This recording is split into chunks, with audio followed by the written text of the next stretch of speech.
much stronger to me in almost every department. Like, yeah, you on paper have TB, who's a very strong late game hard carry, but I'm not even sure you can out carry in late game against a Pango plus Lina into this. And I think Kunkka was probably the best last pick they could have gone for. That fit really well. But the rest of their draft, it doesn't deal with Brood. It probably doesn't outscale late game either, to be honest, because you're going to be so much on the back foot. I am beyond worried here for Eternity. Yeah, it really does feel like they're kind of setting themselves up to be in a difficult spot off the bat. And now, to the credit of CDUB, this is a team that the praise they have gotten, you know, their 4-4 overall record individually. The praise that they've really gotten, and deservingly so, is that their drafts have been overall, you know, very strong. And this is just another case of that. I mean, yes, when you have the chance to first pick Lina, obviously you're setting up for that in itself, but there really is across the board more things that help make this draft complete, including a position 5 Sven. Sanctify going to be playing the Sven here. Talk to us about that a little bit, Waga. Yeah, this is something that's not entirely new. They're gonna do some harassment here with the stun into stun combo. This is, you know, one good reason to have these two heroes. Attempted body block by Sanctified, getting good damage here on the Hoodwink, who's sticking around to try and trade hits a bit. And Lycan doing his best to push them back. It's really just a nice setup stun for both the Sky and the Lina, but also you get a melee plus 5 that can frontline a bit. You have this range plus melee combination on both the side lanes now, which is nice. And like Fear pointed out, the extra armor can be very useful. That shard going into the mid game is not that bad. Yeah, armor is always going to be nice against heroes like the Terrorblade, the Lycan, not too shabby to have. And speaking of Sven, trying to help set up that first blood. We saw what they did earlier in the Moonlight, softening him up. They're going for the kill this time, but it's just enough of a response to keep them at bay. And Moonlight will survive for now, but clearly they are not afraid to play aggressive at this bottom lane. It's interesting, this Howl level 1 build. You know, I haven't seen it. Usually it's Summon Wolves, but I suppose if he didn't have Howl there, the Lina would probably have gone last hit on the Hoodwink already in the stun combination. So I suppose it's maybe the best play. I'm not a Lycan spammer, but I think every Lycan I see skills Wolves level 1.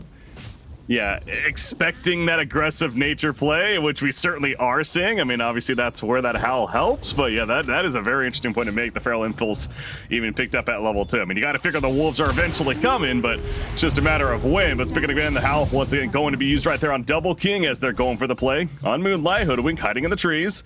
Sven just kind of beating down Lycan in the meantime, but the blows continue on either side. I mean, a first blood, it's certainly bound to happen at that bottom lane somewhere. It feels like it, yeah. They've cut a lot of the trees now as well, using the Quelling Blade on their Sven on this lane. They don't have a Quelling Blade on Lina. Actually, she gets one delivered right now, so she can also join the Woodcutters Club here, and that makes it harder for the Hoodwink. Having a Quelling Blade ready also helps you later in the game. If you run into Hoodwink, you can cut the Acorn Shot when he uses it. But bottom lane definitely looks to be the most aggressive. Meanwhile, in mid lane, though, they're trading blows a little bit. Nobody should really be dying on this lane. And what we haven't talked too much about is the Terrorblade and how his start is going, because he's laning against a Brood, and that lane is fine and all until Brood starts getting enough levels to just spell spam you. So he should be having a good time until Brood gets, you know, level 5, level 6. When that ulti comes in, the lane shifts entirely because Brood becomes that spellcaster. Well, yeah, so far he's kind of neck and neck with the Brood, you could say, when it comes to CS. Maybe a slight advantage, but yeah, we'll keep an eye on that as we continue to progress. Kind of naturally expecting that Brood to do pretty well here in the laning phase. And to that point, Waga, you know, the answer that they eventually got was the Kunkka final pick on the side of Eternity, right? Where, okay, now they have at least somewhat of a tool to deal with Brood. Is that the ultimate answer for them, though? I mean, I think he was a perfect fit because they needed something that could do a lot of different stuff and something that could fight with low downtimes so that they can create the space for Lycan and TB. Something a panel mentioned was that this is kind of a greedy composition, you know. You have Lycan and TB both want to just hit creeps. So Kunkka, he can just fight non-stop. Ship is the longest cooldown he has. That's only 75 seconds. And Kunkka is quite fine even without Ship, just running around X-marking, torrenting, and hitting stuff. Bottom lane, trap on a Double King. Good opening from the Hoodwink. Nice LSA. It did not hit Hoodwink, though. Thought it did for a second. Only hit the Lycan. Double King still alive. A couple more auto attacks. The Wolves in chase. And it looks like maybe too fast. Oh, he gets hit on, but the wolves are gonna die. It doesn't matter. Moonlight credit for the first blood. Sven at least gets the immediate turn kill, but well worth the chase for eternity. And elsewhere, that's terribly going down at the top lane. Meanwhile. Yeah, laning into the Skywrath, he's been working hard, setting this up bit by bit, and Sky might go down. He's gonna be fine. Runs away from this illusion, has enough movement speed to get away here. Yeah, Skywrath is one of the heaviest magic damage nukers in the game, and picking TB, you know, you might get punished by stuff like this. The spellcasters who just keep nuking you, and so far, this was the easy part of the lane before Brood gets level 6. So dying already when Brood is on level 4. I think TB might have to go jungle fairly early on this lane. Yeah, for now, holding his ground in the lane, does have that meta active as mentioned, but maybe when that wears off, could be that time to start seeing him move on over, but playing fairly aggressive right now with that Centaur backing him up nearby. Of course, the creep that Enchantress currently has taken over. Mentioned Lycan does have level 2 in the Wolves now, so a 2-1-1 style build, has that early Helm of the Iron Will, and of course going the Helm of the Dominator, so it seems things seeming a little more typical as laning stage advances on now. Yeah, but we see the damage from Lina's right click starting to scale up now as well. She has the stun ready, gonna miss it on the Hoodwink though. She didn't have it ready when the Sven threw out his stun, so not gonna be able to do the combination there. But yeah, Lina's auto attacks are starting to get to that point where she can bring down heroes with it. And you also see the Warcry now even level 2 as well, so that's 9 armor instead of the 6 SP front. Of course, it's so much armor that they're having to break through here on this dire side, and Lina's able to tank this damage a bit more effectively because of that. So it does feel like perhaps the scaling certainly going to benefit that Radiant side a bit more against the Hoodwink and the Lycan. As the also game nice Quelling Blade there on the Acorn shot as Hoodwink tried to catch her. Stops it. Top lane. We gotta see Aphromush get caught out by the bear here. The Enchantress finding a nice chance to catch him out. Yeah, making use of the Helver Smasher, so that's a big kill certainly. Able to take out the Skywrath Mage who's causing issue, but look at Pango. Oh, cut the bottom lane, yeah. They're going in for the initiation down here. The Lina will fall, so Blessed Kid proven to be a great rotation. Pango was headed towards the top lane during this, so both mid players trying to go to their appropriate lanes elsewhere to set up some kills, and Sanctified still trying to run this whole time, but Hoodwink in pursuit. The Bushwhack hits, and nope, gonna make use of that stick, so alive a little bit longer. The Acorn shot finishing the job. Meanwhile, at that top lane, I had mentioned Mark was heading up there, and sure enough, they do kill Enchantress, but I think it's safe to say Eternity getting the better of that overall. Yeah, for sure, and good timing as well. They come down and they keep the siege creep alive, so they're pushing. Now tipping down to bottom lane is Pango, trying to stop this push. Doesn't want to lose the tower. He's gonna chase after Lycan. Lina coming. As LSA hits, Lycan, Helm of the Iron Will, it's helping. Oh, but missed her Dragon Slave, and now What a Kunkka stun. gonna throw out the X, but yeah, that Hammer Storm Hammer even, causing issue against the Kunkka combo and allowing Lina to survive, so very close call there. Yeah, that was perfect timing by Sven coming in there. That was really, really clutch, breaking the torrent combo. And Blessed Kid gonna find a double down turn here just a second before Mark as he tries to get the refill on his Pango, but he's gonna get pulled back. No way to get out. He already used his 2 abilities. Yeah, no Rolling Thunder either. That was just coming off cooldown, so no chance to survive. And this roaming Kunkka coming from the mid lane has certainly proven to be very worthwhile. And you take a look at the net worth. He is topping the net worth chart as well. Has those 3 assists, but CS also looking great. So Kunkka, certainly the X factor, continues to feel like for Eternity. Yeah, this is pretty much what he has to do as well. So he gets Faith Boots to enable him to play even faster, but the thing is, he can't be everywhere at once, right? As much as he tries, he's gonna maybe get the X-Mark combo here on Sky, throwing everything. Is it worth it though? Pango's gonna try to make him pay, so he does kill Skywrath, and the quick answer is absolutely it's worth it, because he's gonna be fine. It's Enchantress the one that might be in a bit of a trouble situation. Has the heal though, only level 1, but it's enough in that with the Centaur Stomp. Is going to allow for Enchantress to survive, so very good kill, and they both get out in the end. Yeah, Sven getting run at bottom by a Hoodwink and 2 Wolves, and looks like he's gonna get out. Oh, maybe not. Hoodwink chasing, not gonna be able to connect. Unable to finish the job, and the Wolves are going to be finished off as well. So Sven making his way back to base, gonna have to get some regen, perhaps bring an item back for his partner. But Lena, I mean, how about Lena? Her net worth, it's a little bit of a struggle. I mean, she is beating the Lycan technically, so both this bottom lane, neither core is necessarily doing the greatest. Oh, Moonlight goes down. Good rotation. Yeah, Pango staying From very Pango. active here, joining stuff. Lycan having to use his ulti, but not going to be able to go aggressive or anything with it. So kind of a wasted ulti for him as well. So while it was just a kill on a support, it's a little bit more painful than that, losing Lycan's opportunity here with the ulti before Dominator arrives. Like you mentioned, Lina, her farm is not the greatest. This bottom lane has been very scrappy.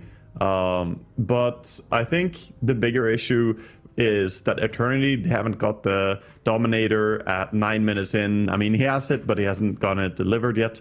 And this tower is still standing. And the later into the game you go, the harder it becomes to take that tier 1 tower, since more people will be free to leave their lanes and move around.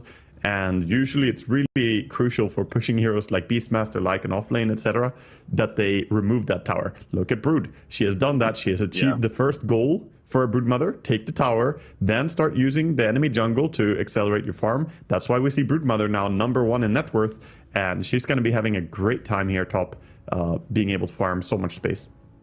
Yeah, glad you brought that up, because exactly, we're seeing that right here. Has the Arcane Boots well on the way to the mech, and I know the Guardian Greaves are going to follow up on that, and as usual, proven to be a very effective item. So certainly Eternity is going to have to put their attention and focuses, if it wasn't already, on that Broodmother a bit earlier than later, perhaps. I mean, ship is off cooldown in 10 seconds. Kunkka in the area as we're sitting in this timeout currently, but with the players reconnecting, soon to unpause, I'm sure. But I wonder if they're going to try to make a play on the Broodmother up here out of this. Yeah, it's an option. It's difficult though to say who's gonna do it together with Kunkka while he's in the area. Hoodwink being dead maybe could TP in, but Hood is only at level 4, so they might still be lacking damage, to be honest. The Broodmother having that Wraith Band, a lot of armor, and once the Greaves are complete, that's something I wanted to talk about. The armor here is going to be so useful against Terrorblade, against Kunkka, Lycan. There are a lot of right clicks coming in, or right click based damaged, and Broodmother will be able to mitigate so much of it. Maybe you see Kunkka makes his way up here. Broodmother using that spawn Spiderlings, and that's the end of that. So no rotation really. What's Pango doing? Pango's got his Diffusal Blade almost finished, I should say. So not there yet. It's still just a little bit, but at least has the Blade of Alacrity delivered. So that Diffusal Blade in the works. And you look at the net worth is keeping up with the Kunkka the best he can, as we have the 10-minute rune spawn, and there's that haste rune bottled up for Mark. So certainly potential to make a play with that, especially with the Rolling Thunder ready to go. Yeah, he's trying to pair up with Skywrath here, and also Sanctified has put up nice vision, so the intention seemed to be around the mid tower. Difficult to just brute push this, even though you had the catapult. But they're gonna push it with Pango and then smoke around, it seems. Maybe joining Brood even, because Kunkka is still top.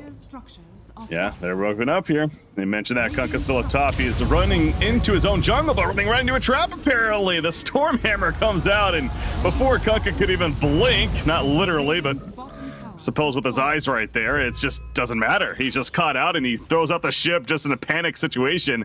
It's not nearly enough, so easy killing a Kunkka coming out from CDUB and proving to be a good rotation. Yeah, they have the nice combo. There you see the value of the Sven as well. It's one of the best setup stunts for Skywrath. It's so point and click. It has the long enough duration of 1.8 seconds right now. Gonna be 2 seconds soon. And with the silence combo as well as the Mystic Flare, Kunkka not having bolt buff up yet, he just dies immediately. Yeah. He is rushing a BKB, so, he's gonna try and prevent this from happening again. But Moonlight mid might get some more treatments. Exactly, this combo, it's like, how do you handle that? You really don't. There's nothing you can do at that point. It just happens so immediate. That stun hits from Sven, and you got the burst from Skywrath, and of course Broodmother from a distance. That spawn Spiderlings, it's just, you're just dead before you know it. So yeah, the BKB on Kunkka will be huge, but he still needs a bit of time before that. And they saw Kunkka up here. They're coming right back to the top lane. The Dire Skin misses. Oh no, he might feel a little more comfortable. Okay, it is going to hit there, and he will go back in the tree. So that was a close call, actually. Yeah, he's gonna play it safe. He doesn't want to have a repeat happen. So Kunkka is trying to take the dangerous area. Again, what we talked about, letting his Lycan and TB get time to come online. But this is such a slow draft in that sense. We see net worth being quite even, but the intentions are so much more aggressive here on CDUB. You can see the way they're playing is just dominating map a little bit more. Oh, ship combo onto the Broodmother, but kind of by himself. Meanwhile, just south is Sven running into a massive army between Enchantress and the Hoodwink. And Sanctified, that level 2 Warcry is not going to be enough to save him. And now Ela is left alone. So the Sharpshooter is going to miss right there. Ela still avoiding, misses the turn as well. And going to make his TP out back to the tower. He actually got stunned at the last second, yeah. Yeah, but they have no way to really catch the Broodmother. She can just sit in the trees here and she's going to be completely fine. So ultimately, big rotation. They got the pulse 5, but the miss on the Sharpshooter there, they might have been able to get a kill. Now it's CDUB looking to turn it here. Oh, bless kid. It's like, wait a second, help me. Torrent coming out. Sanctified running a great 2-player stun. The Mystic Flare doing damage to both. And Kunkka's dead before he knows it once again. Moonlight. These two will follow. That's a double kill for Ela. Great response coming up from CDUB yet again. Yeah, gonna be sending out the full Greaves now. Ela gonna be pretty happy about that. Not having the mana cost on the mech is a pretty big thing for Brood, who's such a mana intensive hero. So, also a nice detail. He's got his mana boots just coming off cooldown right now before the Greaves arrives. Always nice, you can pop the mana boots, and then the Greaves have no cooldown anyway. Make use of it there. So both cores, I know you briefly mentioned Terrorblade there, but even Lena on the other side, haven't talked too much about them recently. It's been everyone else around them has kind of been fighting. But Lena does have a Maelstrom now finished, and sure enough, looking to engage in the mid lane. However, the X is going to pull back Affirmation. He'll pick up the regen much needed to get that full life and full mana. Yeah, but yeah, you'd assume Lena's going to get more useful, or more active here, I should say. Yeah, probably. I actually think that Lena might keep playing pretty farm heavy here, and similar story for the Terrorblade. He is working towards his Manta. Once he gets that, might be able to join, but the downside is Pango, right? Pango can always burst your illusion so fast. And he can also burst an Enchantress, perhaps. That's definitely a supporting cast there. Doing a work. Rolling Thunder, gonna stop the Lycan army. Shapeshift has been activated. Sven popping the Warcry though. They're killing that Lycan army, and now it's just dead. So Zico by himself, somebody's trying to run down the Skywrath, spawning some more wolves. Ela nearby too though. Moonlight gonna try to finish the job. No, in fact, Moonlight goes down to the Broodmother, and Skywrath able to kite the Lycan that whole time. And Lycan just having to give up and go elsewhere. So much of that was the Warcry. Like, normally, Skywrath would die immediately there. He has 2 armor, this hero, and when he gets run out by a Lycan ulti, you're used to him dying in like 2 or 3 hits, especially with the Howl coming in for the minus armor. But Sven is there, and Sven just changes that equation entirely by plus 12 armor for his teammate and keeps him alive. Also uses the stun to clear out all the Dominator and the Wolves, and now setting up for an Enchantress. Yeah, this is going to be another free kill. And to that point even further, I know you mentioned it earlier on, but he's going to have the shard soon. And that's just going to amplify it that much more. It's always going to be up when he's around. Like, they have so much armor they're going to have to break through, though. And this is a very physical, heavy team. Hence why they picked up the position by Sven in the first place, so... Yeah, I think it's gonna be very tough for them, since you mentioned it correctly there. The one big timing to have is the BKB. Perhaps that's gonna help them a little bit to take the fights. Oh, Moonlight again in a dire situation. That's the Mystic Flare, easy kills. The 4 players coming together as Ela's at the top lane. I wonder how those odds are looking currently. Thanks to esportsbet.io, the watch to earn platform, and well, there you go. It is favoring overall CDUB. I assume the series overall favorite for them pretty heavily. Again, Eternity coming into this winless, and right now this draft is falling behind a bit, and it could fall even further behind because Kunkka, he's probably dead. There are TPs, but it's all 5 heroes showing up to collapse and secure the kill. And now Hoodwink, who just TP'd in. Oh, no. He is going to run through the trees. Yeah, so he'll survive, but... Managed to get out, but now he's kind of stuck in an awkward position there. He has 15 seconds cooldown on the Scurry, and no real way to get out of this, and he's in no man's land, having no TP as well.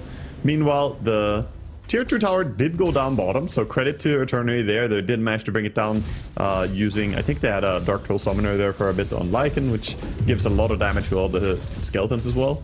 So this frees up a bit of space, but look at what they do. CDUB immediately, they're not going to give that space. They just invade it, coming in with the smoke rotation. Lycan, no longer there. Just evaporated. That was a very quick kill, even for the Lycan. As tanky as he may be. Not so much. Yeah, I don't think any hero on Eternity is really going to be tanky against the smoke ganks coming in. There's such balance in the damage. They have a lot of magic damage, but they also have decent physical damage coming out from CDUB. And mostly this magical burst that kills you quickly. There's no one who can sustain it other than the Kunkka now with his BKB, if he reacts in time. So curious on your thoughts on this. You got the Manta, sure, that's expected on Terrorblade. He's queuing up the Eye of Scotty next, which definitely a typical item. But is this game in the state it's at, does he need a BKB as well? You want BKB for sure to be comfortable, but the issue is you need to build stat items, as we see mid again, Eternity getting caught out. Oh my god, and a solo kill it's top. A solo kill. Yeah, okay, solo kill by the Greaves, Broodmother top as well. Not really the build that is excelling at getting solo kills, but still, it's just a little hoodwink, and the Broodmother is level 13 already. So yeah, it's one of those damned if you do, damned if you don't situations, it sounds like for Terrorblade. So he's going to go the stats route, more typical with the Ice Scotty. I mean, sure, a BKB after, but it's just that timing. Will that come into play? Ela, he is going to be fine toying with the Kunkka at the top lane. But yeah, Terrorblade has been quietly doing his own thing. He's 0-1-1. He's just been farming in the jungle. He's been doing a good job farming up, but there are multiple issues for him later on down the road. The disarm and the clear from the Pango, and also the armor from Sven is going to make it difficult for the TB to kill stuff. And the movement speed from Sven is a big thing. Combo onto Skyra. Gonna miss the silence. He is silenced up, so he's kind of running away for the time being. Not silenced any longer. Interest though getting blown up and eventually will fall. Ela on the back lines going for that hoodwink. Kunkka realizing his team is falling apart and he's continuing to try to run. Ela still chasing the hoodwink and will finish the job. Onto him, and you got the Metamorphosis activated by Terrorblade hiding in the trees, but now he's in a bad spot. Disarm, stunning up. Can he get his ulti off? No, he cannot. No Sunder for the Terrorblade, the LSA, as well as that Laguna Blade coming out from Double King as he shows up, and that overall net worth lead just really jumped up for CDUB. Yeah, this is just a beatdown. Eternity, their chances of this game are quickly just dropping. Their draft looked very sketch going into this, and we can see the issue. CDUB, they have a clear plan, they have clear execution. Their lanes were also quite strong, and now I don't see the comeback play for a lineup like this. When you have Lycan, TB, none of those heroes are heroes you can play around at this point. So it's all gonna have to happen around the Kunkka, because you need some core to be involved if you want to turn this around. So Kunkka and Hoodwink, sure, you have some burst and some combo there, but then you have Enchantress, also not the best hero to gank and set up when you're behind. So I just don't see the tools for them to make a big move. And meanwhile, CDUB, they're wasting no time. Get that Roche, get the Aegis, get yourself a comfortable situation for Lina here, where she has BKB and Aegis. Now they can really threaten everything on the map. Yeah, she is absolutely showing up now. As you mentioned there, the BKB is finished on Kunkka, though, so he has the full duration of the 9 seconds, good to go.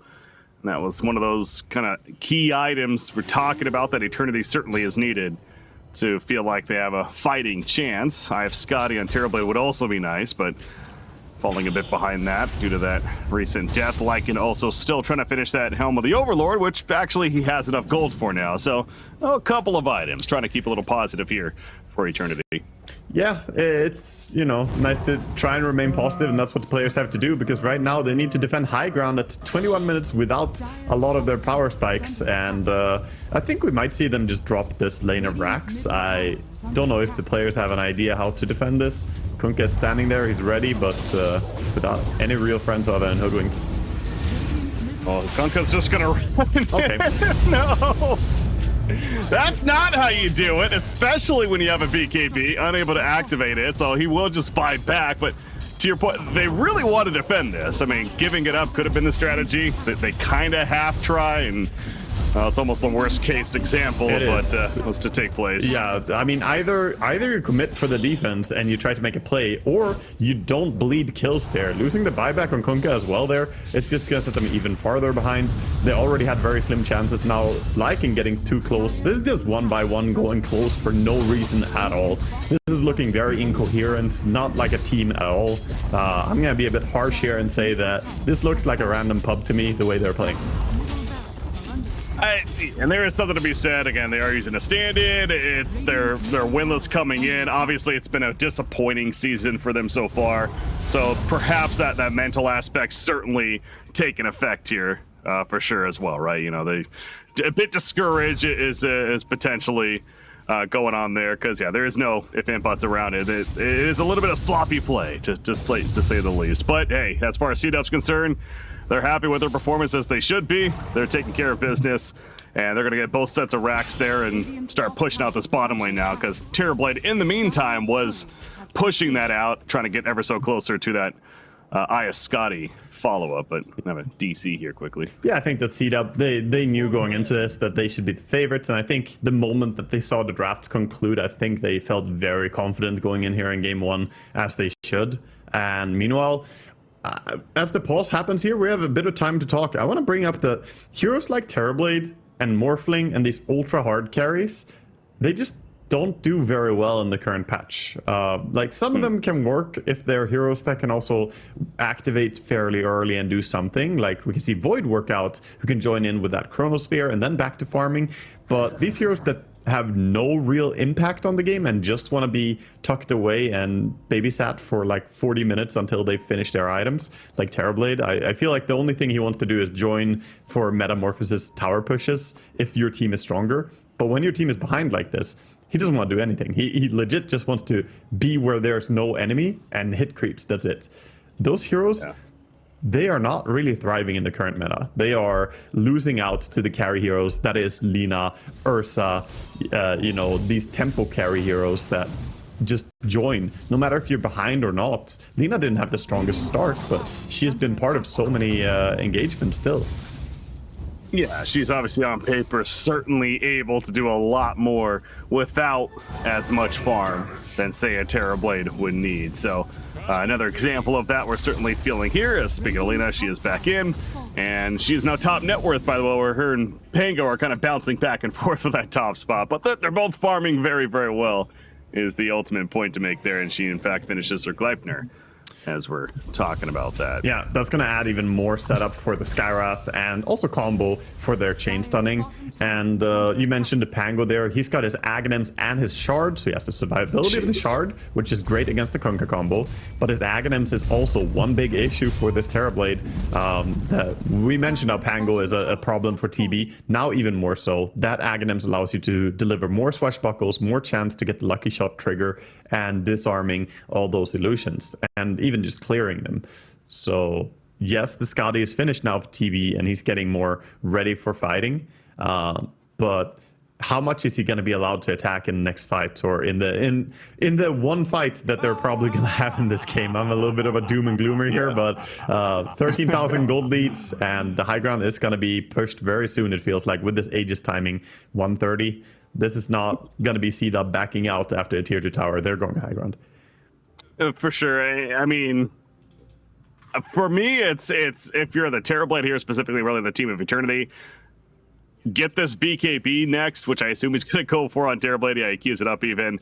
Get the BKB and then go for a play. Obviously, if they're pushing your base for mega creeps, and you kind of just have to defend no matter what, even before that. But ideally, buy enough time, some way, somehow, for that, and then kind of give it your all-in go of sorts. Yeah. You know, make use of those. But I'd like to see the Kunkka just like sell bottle and buy Shard, or maybe he can clear some creeps here before the high ground push comes. He has 1,250 gold. The Shard would be a nice addition here to just get something, because you don't have time to reach the Assault Cuirass here. You need to be strong right now for this fight that's upcoming. Yeah. Well, speaking of that, they're going to have to defend against the Mega Creeps push, and looks like that's going to be the case, because for CDUB, yeah, why would they stop? They have the Aegis for Lina. Still another minute plus remaining. They're going uphill. They understand that this solid lead that Smoking they have, behind. and They're trying. okay, yeah, good flank. Terrorblade in the front lines. Terrorblade going to be stunned up initially. They're going for the kill gliders on him, and Vandastyle, he's barely alive as LSA hits. Gets the forward staff away. Pango's in the hit, but in the flank, speaking of that, Skywrath was picked off. You do see Blessed Kid holding his ground too. This BKB activate a buyback from a Skywrath mage. Gonna try to teleport it and get there as soon as he can. Sharpshooter not gonna do too much there from the looks of it though. And Kunkka's dead, and that means he's out for another 70 seconds. So, I mean, it was a chance. They got a good flank position. They gave themselves a slight opening, but Terrorblade was having too much trouble doing much in that fight. Yeah, I think maybe TV could have turned it around if he immediately sundered his Enchantress there, who was popping the heal and standing right next to him. Thought he was gonna go for the sunder on her and just try to join the team and fight, but both of them got zoned out instead. Pango actually ended up solo killing the Hoodwink and or the Enchantress, sorry. And yeah, everything It's is just game collapsing over here. at this point. I know it's not official, but let's be honest. It's basically GG as the Mega Creeps are spawning, and they're pretty much pushing all the way to the fountain of CDUB as they can. The Aegis gets reclaimed there, so Double King needed to be a little bit careful. However, gets caught and is going to get killed, actually, as a buyback, but slight overstep of sorts from the side of CDUB. But with the game state, certainly a mistake they can make. Yeah, that was really just close. fine. TB now gonna get chased down by the second Pango will be coming in. He Manta Styles, but Pango turns the car around and gets the kill. No. Using the shard to turn around there. Lina going down, by the way, was really clutch as well. He was getting force staffed by his Sven, but Hoodwink landed the W and pulled him out of the force staff. Nice. Oh, Terrorblade comes back in. He buys back, teleports right into a stun. However, Sanctified, the support Sven, doing his best to survive with that war cry. It's not going to be enough, though, and eventually gets run down. So, Eternity hanging in there. They're giving themselves a shot of sorts.